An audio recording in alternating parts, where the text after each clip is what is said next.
murder trial of a man accused of killing a UGA law student more than 2 decades ago. Count 1, malice murder, guilty. Edric Faust, who's accused of killing University of Georgia law student Tara Baker 25 years ago, has been found guilty on all counts by a jury there in Athens. Prosecutors allege he raped and murdered Baker in 2001 and then attempted to cover up the crime by setting her home on fire on the way out. Faust was found guilty of malice murder, felony murder, rape, arson, and all other charges in her death. He's scheduled for sentencing on Thursday. Sabrina Cupid, 95.5 WSB. 68 degrees in Atlanta. Clouds increasing tomorrow, but will they bring us any rain? Meteorologist Christina Edwards has Atlanta's most accurate and dependable forecast coming up.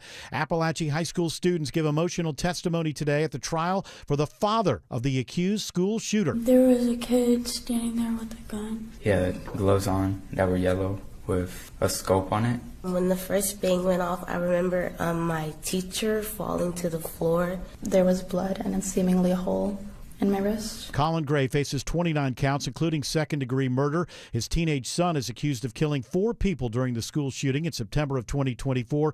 Testimony has wrapped up for the day.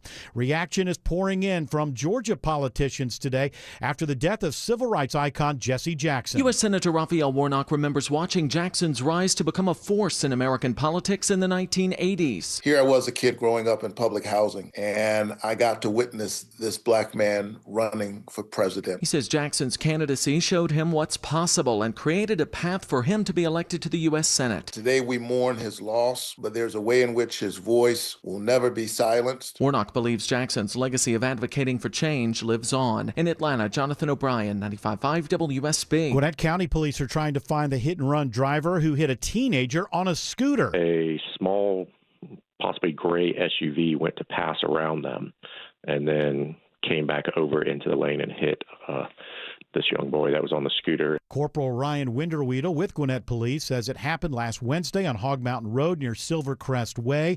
The boy on the scooter crashed and was seriously injured. Anyone with information is asked to call Gwinnett Police. A person who appeared to be carrying a gun in front of the U.S. Capitol building is now under arrest. U.S. Capitol Police say the suspect was taken into custody near the west front of the Capitol. It comes as both chambers of Congress are not in session this week. A Cobb County police officer makes a special delivery as he helps save the life of a newborn. Police say the officer was flagged down by the expectant father who told him his wife was in labor and wasn't going to make it to the hospital. By the time he made it to the car, the baby had already arrived but wasn't breathing. That's when the officer stepped in to